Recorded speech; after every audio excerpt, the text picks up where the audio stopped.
প্রিয় শিক্ষার্থী, free graphics design ক্লাসে তোমাদেরকে স্বাগতম।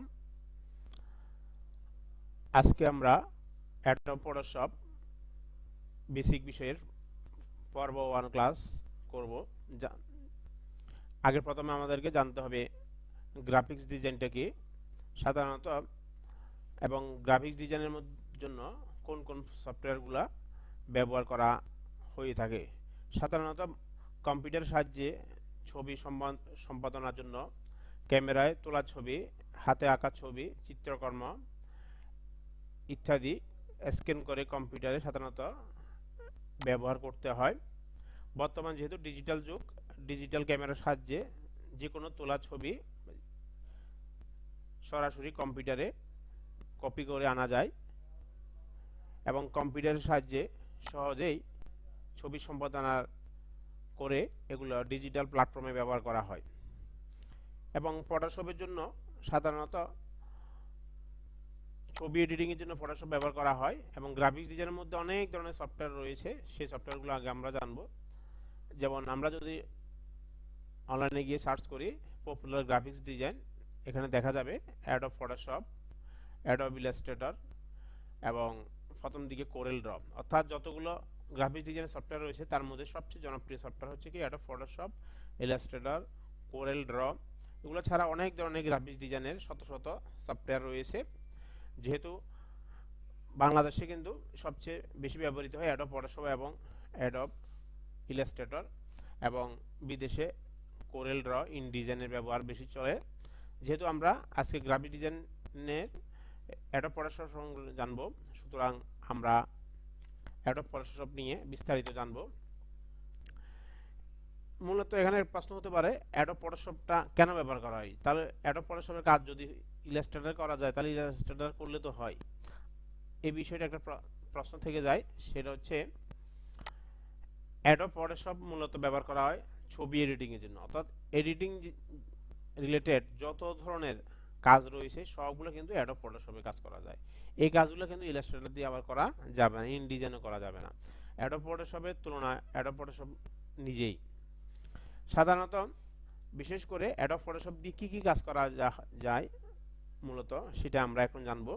সাধারণত অ্যাডোব ফটোশপ দিয়ে যে কোনো ছবির উজ্জ্বলতা বাড়ানো কমানো অথবা একাধিক ছবিকে কেটে একটি করা বা একত্রিত করা, মার্জ করা, এগুলো ছাড়াও ছবির কিছু অংশ ফেলে দেওয়া বা কিছু অংশ রেখে দেওয়া, পোস্টার তৈরি করা, যেটাকে বলা হয় অপ্রয়োজনীয় অংশ কেটে ফেলা, ছবির দাগ বা ত্রুটি মুছে ফেলা, পুরাতন ছবিকে নতুন ছবিতে রূপান্তর করা, এগুলো হচ্ছে কিন্তু অ্যাডোব ফটোশপের কাজ।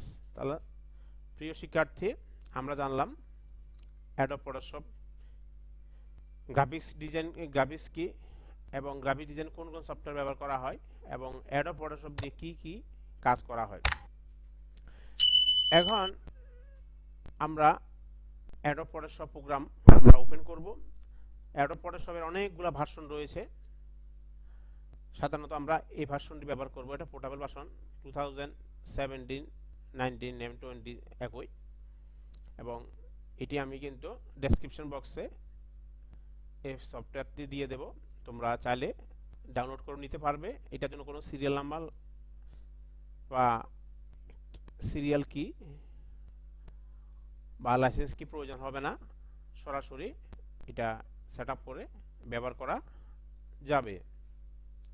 প্রিয় শিক্ষার্থী, আমরা যখন সফটওয়্যারটি ইনস্টল করব অ্যাডোব ফটোশপ, কীভাবে ইনস্টল করতে হবে এটার জন্য আলাদা একটা টিউটোরিয়াল দেওয়া আছে, তোমরা এটা দেখে নেবে। অ্যাডোব ফটোশপ কীভাবে ইনস্টল করতে হবে, ইলাস্ট্রেটর কীভাবে ইনস্টল করতে হবে সেটার জন্য একটা টিউটোরিয়াল রয়েছে, তোমরা একটা টিউটোরিয়ালটা দেখে নেবে। এটা ছাড়া অ্যাডোব ফটোশপ যখন সেট করা হবে সাধারণত নিচে টাস্ক বারে কিন্তু সফটওয়্যার আইকনগুলো থাকবে, অথবা স্টার্টে ক্লিক করে এখান থেকেও সরাসরি ওপেন করা যাবে, অথবা ডেস্কটপ স্ক্রিন থেকেও এটি ওপেন করা যাবে। দেখো এখানের মধ্যে ডেস্কটপ স্ক্রিনে রয়েছে অ্যাডোব ফটোশপ সিসি। এখানে দুইটা ভার্সন, একই ভার্সন, একটা হচ্ছে 32 বিট, একটা 64 বিট। যেহেতু 64 বিট যেখানে থাকবে সেখানে দুটো দেখা যাবে, আর যেখানে শুধুমাত্র 32 বিট 64 বিটটা দেখা যাবে না। তাহলে ফটোশপ কীভাবে ওপেন করতে হয়, ডেস্কটপ থেকে ফটোশপের আইকনে ক্লিক করলে হবে, অথবা স্টার বাটন ক্লিক করে স্টার মেনু থেকে ফটোশপ সিসি আইকনে ক্লিক করতে হবে, অথবা টাস্ক বারের নিচে যে আইকন রয়েছে সেখানে ক্লিক করলে ফটোশপটি ওপেন হবে। তাহলে আমরা কাজ শুরু করব। এখন আমি ক্লিক করতেছি টাস্ক বার থেকে, যে কোনো এক জায়গা থেকে শুরু করা যাবে, একটু ওয়েট করো। প্রিয় শিক্ষার্থী, যখন আমরা আইকনে ক্লিক করব সাথে সাথে এই ধরনের একটা ডায়লগ বক্স আসবে, সাথে সাথে ইয়েসে ক্লিক করতে হবে, ইয়েস বাটনে ক্লিক করতে হবে। এরপর কিছুক্ষণ ওয়েট করতে হবে। আমরা আর একটু রিপিট করব কি কি শিখলাম। ইতিমধ্যে সফটওয়্যারটি ওপেন হচ্ছে, চালু হচ্ছে। আমরা কি যে বিষয় জেনেছি সেটা হচ্ছে গ্রাফিক্স কি, গ্রাফিক্স ডিজাইনের জন্য কোন কোন সফটওয়্যার ব্যবহার করা হয় এবং কোনগুলো জনপ্রিয় সফটওয়্যার, ফটোশপ দিয়ে কি কি কাজ করা হয়। আমরা একটু এটা রান হতে হতে ফটোশপের ব্যবহার, অ্যাডব ফটোশপ দিয়ে কী কী কাজ করা যায় সেটা একটু আবার জানবো। সেটা হচ্ছে অ্যাডব ফটোশপ দিয়ে সাধারণত এডিটিং জাতীয় সকল ধরনের কাজ করা হয়। এটা ছাড়া একটা ছবির উজ্জ্বলতা কমানো, ব্যাকগ্রাউন্ড মুছে ফেলা, ছবির দাগ বা ত্রুটি দূর করা, পুরাতন ছবিকে নতুন ছবিতে রূপান্তর করা। প্রিয় শিক্ষার্থী, আমরা দেখতে পাচ্ছি অ্যাডব ফটোশপ ওপেন হয়েছে। আজকের অ্যাডব ফটোশপের প্রথম ক্লাসে আমরা মৌলিক বিষয়গুলো জানব। সেটা হচ্ছে প্রথমে আমরা অ্যাডব ফটোশপ ওপেন করার পরে পরিচিতিটা জানব। উইন্ডো পরিচিতি, ফাইল, এডিট, ইমেজ, এগুলো হচ্ছে মেনু বার। আর এই পাশে লম্বাতে পাশাপাশি যেগুলো রয়েছে সেগুলোকে বলে অপশন বক্স, অপশন টুলবার। হ্যাঁ, অপশন বার বললে, আর এদিকে এগুলোকে বলা হয় বাম পাশে খাড়া অবস্থায়, এটাকে টুল বক্স। এই অপশন বক্স টুল বক্স যদি না থাকে কিভাবে আনতে হবে সেটা আমরা শিখব, বা আমরা যদি মুছে দিতে চাই, মানে মুছানো যাবে না অর্থাৎ হাইড করা যাবে, সেটা কিভাবে আনবো। আমরা উইন্ডো মেনুতে ক্লিক করব, একটু নিচে যাব, অপশনে ক্লিক করলে অপশন বার চলে যাবে, আবার উইন্ডোতে ক্লিক করলে অপশন চলে আসবে, আবার উইন্ডোতে ক্লিক করলে টুলসে ক্লিক করে বাম পাশে টুলসগুলা চলে যাবে, হাইড হয়ে যাবে। আবার উইন্ডোতে ক্লিক করব, টুলসে ক্লিক করব, সাথে সাথে টুলসগুলা চলে আসবে। এবং এগুলো হচ্ছে কি টুল, এবং কোন টুলের কি নাম এবং কি ব্যবহার সেগুলা গ্রাফিক্সে দক্ষ হতে হলে, প্রফেশনাল হতে হলে এগুলো আগে জানতে হবে। বিশেষ করে দেখো টুলগুলো পরিচিতি, মাউস নেওয়ার সাথে সাথে কিন্তু চলে আসবে। এটা হচ্ছে ইলেকট্রিক্যাল মার্কো টুল, হ্যাঁ, মুভ টুল, হ্যাঁ, এইভাবে প্রতিটা টুলের পরিচয় জানতে হবে। আমরা একটা ক্লাসে কিন্তু পরবর্তী ক্লাসে কিন্তু আমরা প্রত্যেকটা টুলের জন্য আলাদা আলাদা ব্যবহারগুলো জানবো। আমরা প্রথমে ফাইলের মেনুতে ক্লিক করব, নিউতে ক্লিক করব, নিউ ডায়লগ বক্স আসবে। এরপর নেমের জায়গায় আমরা যে কোনো একটা নাম দিতে পারি, যেমন আমি দিচ্ছি পার্থ। প্রিসেটে ক্লিক করলে এখানে ক্লিপবোর্ডে ক্লিক করলে অনেকগুলো মেনু আসবে, সাব মেনু।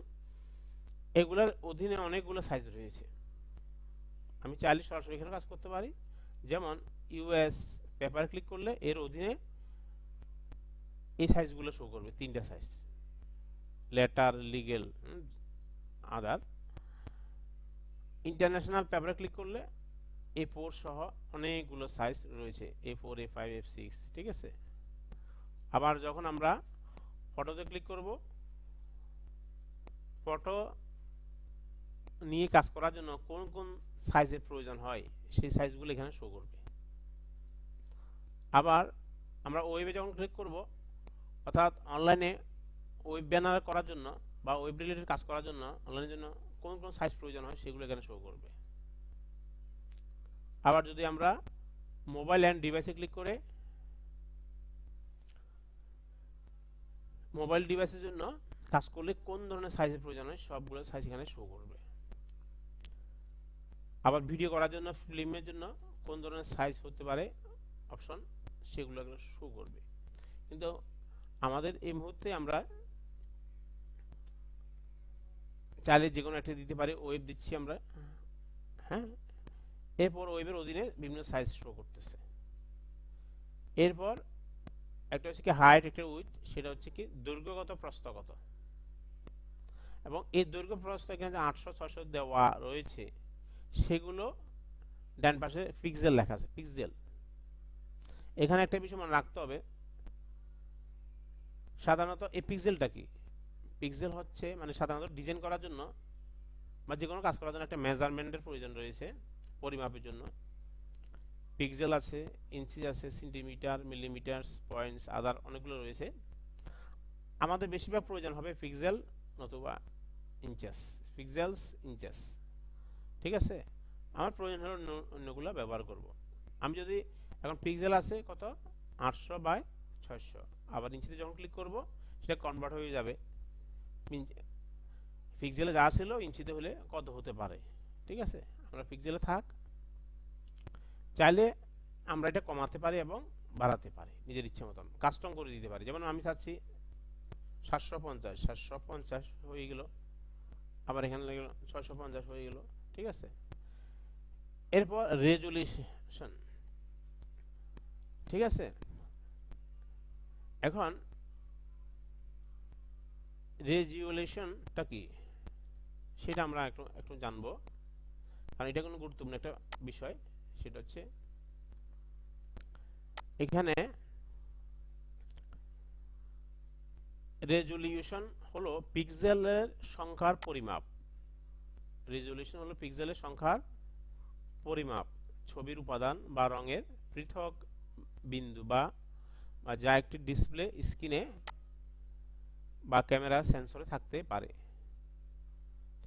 ব্যবহারিক পরিভাষায় রেজুলেশন হলো বা রেজুলেশন হচ্ছে কি একটি চিত্র বা ছবির তীক্ষ্ণতা বা এর স্পষ্টতা বর্ণনা করে।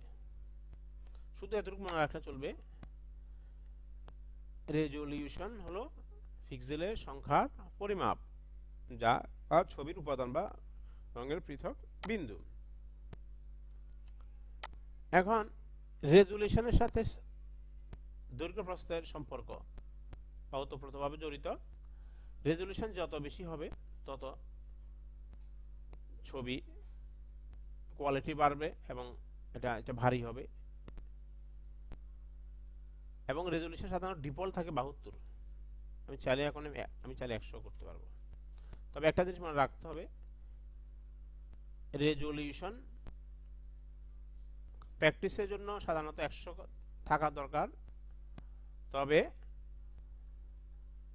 প্রফেশনাল কাজ করার জন্য অবশ্যই 300 দিয়ে কাজ করতে হবে। প্র্যাকটিসের জন্য আমরা 100 দিয়ে কাজ করব। এর কিছু কালার মোড, অর্থাৎ কোন ধরনের আমরা কালার নিয়ে কাজ করব। একটা হচ্ছে RGB, রেড, গ্রিন, ব্লু, তিনটি কালার সামান্য মাথার কালার বলে। আর এটা উপরে আছে bitmap, greyscale. Bitmap হচ্ছে সাদা কালো, গ্রে স্কেল সাদা কালো। তাহলে পার্থক্য কোথায়? বিট ম্যাপ হচ্ছে সাধারণত 1 বিট, আর গ্রে স্কেল হচ্ছে 8 বিট, 16 বিট, 8, 16, 32। এখন প্রশ্ন হলো বিটটা কি? 8টি অক্ষর বা সংখ্যাকে বলা হয় 1 বিট। আমরা একটু যদি বিট সম্পর্কে জানি, সাধারণত কম্পিউটার যেভাবে কাজ করে, হ্যাঁ, সাধারণত অন অফ পদ্ধতিতে কম্পিউটার কাজ করে। কম্পিউটার মূলত কাজ করে অন এবং অফ। অন অফ ছাড়া কম্পিউটার কিছু বুঝে না। এখানে এখানে কোনোটা অন আছে, কোনোটা অফ আছে। যে কালোগুলা অন, অন্যগুলা অফ। এখানে 8টি সিগন্যাল আছে, অর্থাৎ 8 বিট বা 8 অক্ষর বা 8 সংখ্যা সমান 1 বিট, ঠিক আছে। এখানে the bit is the most basic unit of information in computing and digital communication. এটা এতটুকু মনে রাখলে চলবে, ঠিক আছে। তা বিট থেকে আমরা জানলাম। এরপর বিট থেকে আসছে বাইট, বাইট থেকে কিলোবাইট, মেগাবাইট, গিগাবাইট, টেরাবাইট, ওগুলা আমরা দিকে যাবো না এখন, আর শুধু এই বিটটা জানলাম। সাধারণত উইন্ডোজ দেওয়ার সময় কত বিট, হ্যাঁ এখন উইন্ডোজগুলো সাধারণত 32 বিট আর 64 বিট সাপোর্ট করে, ঠিক আছে। আমরা বিট জানলাম। এবার তাহলে সাদা কালোর জন্য আমরা কাজ করবো গ্রে স্কেল, কিছু কিছু জন্য বিট ম্যাপ ব্যবহার হয়। আর সাধারণত কালার কাজ করার জন্য 8 জিবি প্রয়োজন হবে। আর পোস্টার, ব্যানার এগুলোর জন্য সাধারণত ডিজিটাল প্ল্যাটফর্মে, হ্যাঁ ডিজিটাল কাজ করার জন্য CMYK, cyan, magenta, yellow, black, 4 colour ব্যবহার করব আমরা। ল্যাব কালার প্রয়োজন হবে না, সাধারণত ল্যাব মেশিন, যেহেতু ল্যাব মেশিন নিয়ে আমরা কাজ করব না সেহেতু ওইটাতে লাগবে না আমাদের, শুধু এতটুকু বলবে গ্রে স্কেল 8 জিবি আর ক্ষেত্র বিশেষে CMYK। এখন প্রশ্ন হতে পারে এই যে ইমেজ সাইজটা কি, এখানে দৈর্ঘ্য এবং প্রস্থ উপর ডিপেন্ড করে সাইজটা আসছে। এখন যদি আমি বাড়িয়ে দিয়ে 800 800 800 করে, দেখা যাবে যে ছবির সাইজটা বেড়ে যাচ্ছে, ঠিক আছে। এরপর আমরা ব্যাকগ্রাউন্ড কন্টেন্টস, ব্যাকগ্রাউন্ডটা কি, আমরা যে ছবি নেব, ছবি দিয়ে এখন ব্যাকগ্রাউন্ড হিসেবে কি যাচ্ছি, সাদা কালো এখানে ডিফল্ট আছে, এখানে সাদা কালো লেখা আছে। যদি আমরা এখানে ওকে করি সাদা কালো আসবে, একটু ওয়েট করতে হবে, সাদা কালো চলে আসছে। এখন আমি আবার যদি ফাইলেতে ক্লিক করে নিউতে যাব, নিউতে ক্লিক করে এখানে যদি আমি ব্যাকগ্রাউন্ড কালার সিলেক্ট করে, ব্যাকগ্রাউন্ড কালার হিসেবে আমি যে কোনো কালার একটা দিতে যাচ্ছি, এই কালারটাই, ওকে, এটা ব্যাকগ্রাউন্ড কালার আসলো। এখন আমি চাচ্ছি যে আবার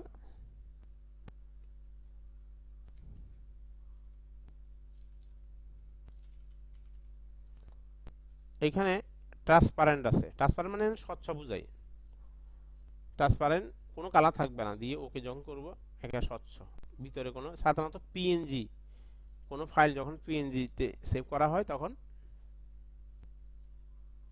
ট্রান্সপারেন্ট। প্রিয় শিক্ষার্থী, আজকের প্রথম ক্লাসে free graphics design, basic graphics design ক্লাসের প্রথম পর্বে আজকে তোমাদেরকে এতটুকু, এবং তোমরা অবশ্যই ক্লাস কেমন লেগেছে সেটা জানাবে, এবং অবশ্যই সাবস্ক্রাইব করবে, কমেন্ট করবে, শেয়ার করবে।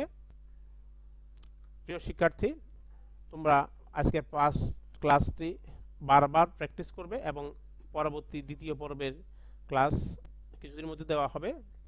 ধাপে ধাপে তোমরা গ্রাফিক্স ডিজাইনের মৌলিক বা বেসিক ক্লাসগুলো তোমরা অবশ্যই নিয়মিত পেতে থাকবে। ততক্ষণ তোমরা আমাদের সাথে থাকবে। আজকে এতটুকুই।